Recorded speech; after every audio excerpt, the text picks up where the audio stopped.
Thank you. I live in Toronto, St. Paul's, Ward 12. I've lived in Toronto for 30, 40 years, a long time. I'm co-chair of ClimateFast, and this is a community-based climate organization with just under 3,000 members. We have been following and supporting the evolution of Transform TO, the city's climate plan, since it started with consultations in 2015, and we were very pleased when you all endorsed the plan in 2017 unanimously, heartened in 2019 when you declared a climate emergency and asked staff to report back on an accelerated program for net zero by 2040, and proud when City Council adopted this more ambitious strategy in 2021. If this program is fully implemented, Toronto would truly be a leader, doing our part to keep temperature rise below 1.5. But implementation is not proceeding at the pace required to meet our goal. The Mayor has described this as a balanced budget. However, it is not a balanced budget if it is generating a massive liability for the city in the form of costly climate damage to individual health, property, and the livability of our city. It is not balanced if it is not meeting our community needs at the current moment. You've been hearing all about that this morning. And if it is stealing a safe climate future from those who are young now. So I want to address 5 concerns that must be resolved to make progress. The first is emissions are not declining. Okay, that's not showing anymore. Why isn't it showing? Just refresh. Jeez.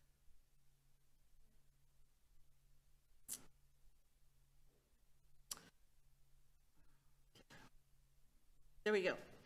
Okay, so you can see that it took us 30 years to cut emissions 43%, and that decline ended in 2011. It was primarily due to coal.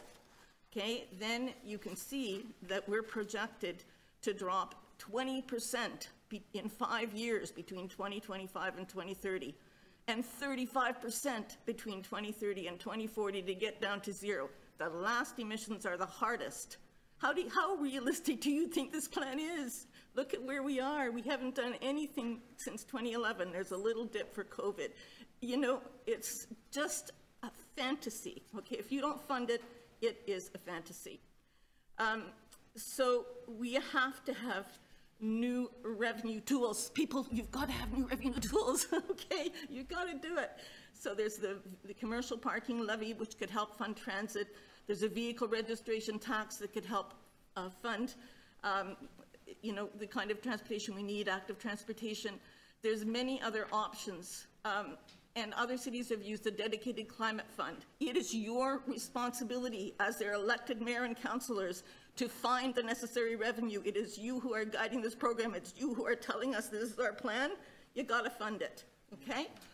Now, it is going to take vision and ambition to get back on track. In the capital budget for greenhouse gas emissions, in the midst of an impressive list, and you are doing some things, okay, of climate purchases and plans, there's a reference to the kinds of investments we need to make in bike lanes and EV chargers. The report suggests that commuter behavior can only be partially influenced by the city. However, we know that by building infrastructure and incenting changes, people will change. For example, Paris changed its travel patterns in a very dramatic way between 2012, that's 2012 in Paris, and 2020, bicycles, okay? Montreal, which is smaller and colder, puts in 30 kilometers of new bike lanes every year. What it takes is political will, okay? Council's decisions have influenced the choices people make. If we continue to give cars the advantage, such as by spending the vast majority of transportation capital budget on the Gardiner rebuild, and I'll just show you that one too, which is on the left there, it's like 90% of this transportation services capital plan, okay? Look at the tiny amounts for road safety, sidewalk, straight of good repair, and cycling. It's all for the Gardiner, okay? People will then drive cars if that's what you build for. If you build for new travel patterns, our travel patterns will change. And that is over 30% of our emissions. Private cars are the primary source of those emissions. We are concerned that the budget overstates its investment in climate finance. The city is counting the whole of an investment that has a partial component related to reducing emissions, as if the whole is a climate investment. This misrepresents the financial commitment of the city to emissions reduction.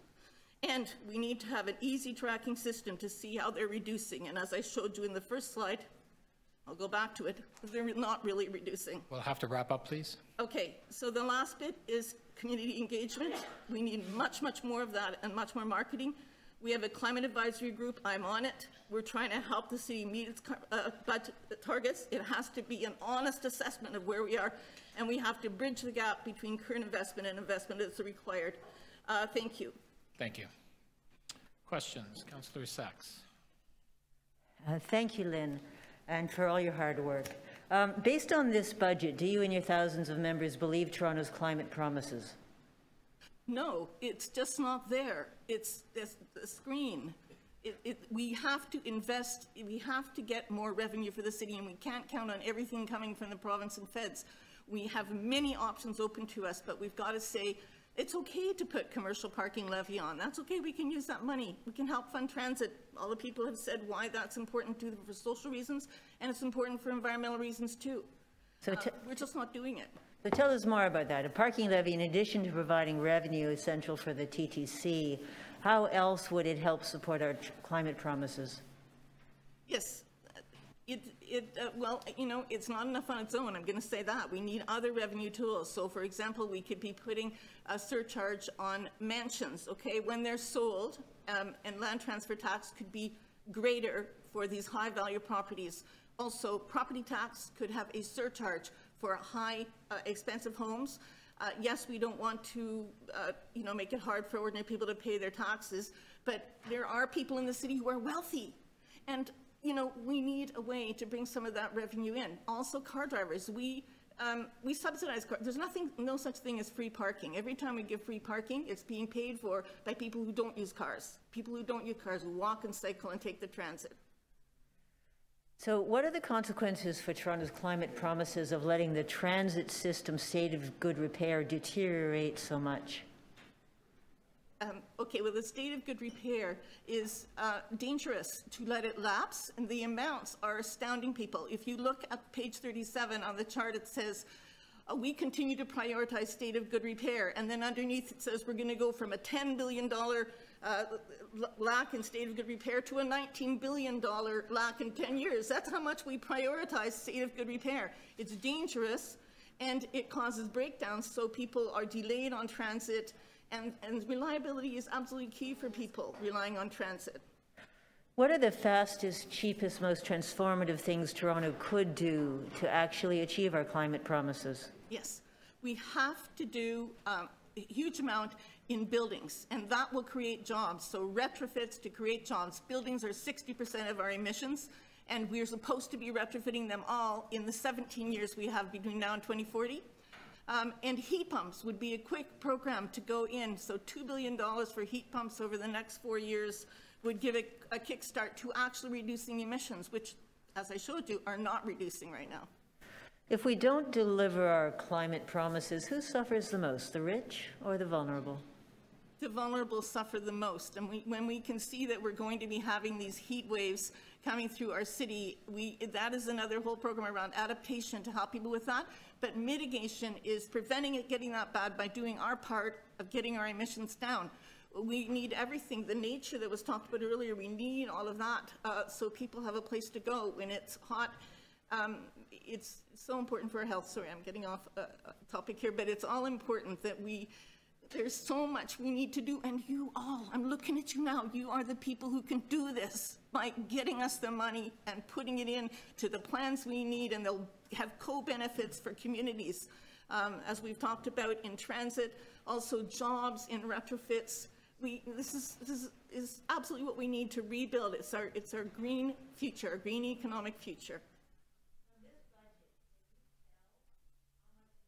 City needs to spend than what we are spending in order to Yes. deliver our climate promises and those other benefits? Yes, the Net Zero by 2040 plan talks about the need to put in, I think it's $8.6 billion per year for a total of $150 billion up to Net Zero by 2040. And we are putting in, it's claimed, $2 billion in the investments here, in which we think is overstating. But, you know, there's a huge gap of at least $6 billion in there. Now, that's supposed to come from federal, provincial, private, But you know what? We should be putting some of that money in. We have to, because we're not going to get it all from other places. And we need to, like, where's the report on how we're doing at getting that extra $6 billion for 2023 to actually move? As I said, the emissions now to be reduced make much more difference to us in the long run than waiting. We can't wait till the last 5 years and cut, 35%. Like, we just can't. Right. So And how, it matters to the young people. Like, I have grandchildren. There are young people in this room. There's the Fridays for Future, the youth that have come here and had you declare a climate emergency, and you did in 2019. Their future is at risk completely for this, and it is negligent, I am going to say, to not be doing it and then to pretend that we are. Thank you. Thank you very much. Next speaker is Vanessa. Oh, sorry, Councilor Bravo. Thank you for raising the urgent issues and reminding us of our obligations when we make commitments to strategies and plans to actually put funding in, or we're talking about both sides of our mouths here. As a new councillor, I'm wondering whether you highlighted the investment that we're making in the Gardner versus all other areas of transportation, cycling, and walking. And also, there's an impact on community safety when we don't make those investments because of all the injuries that people suffer, including death. Are you recommending that we take another look at the funding that we've allocated to the Gardner? Yes, we would highly recommend that you do that and look for a less expensive option and take money and give it to the Vision Zero changes that we need to make streets safer. I cycle, and I'm bumping along on these unmaintained roads and veering around hazards, and I don't have time to look behind me. I have no idea, like, it's dangerous and it demotivates people from starting. So we need to have good infrastructure. Plus, we waste money because your little pothole, your little crack, if it's not repaired, then it costs way much more. And our roads, I understand, are not lasting 75 years like they should, but more like 50 to 55 years because we're not maintaining them. That means all the infrastructure has to be rebuilt by the next generation. We're passing the debt along. So it's fiscally prudent, it's good for safety, and it advances meeting our climate goals. That's right. We need to do it now. Thank you. Thank you. Thank you. Next, Vanessa Conley. Oh, sorry, Vanessa Conley is online. Welcome, Vanessa. Can you hear us?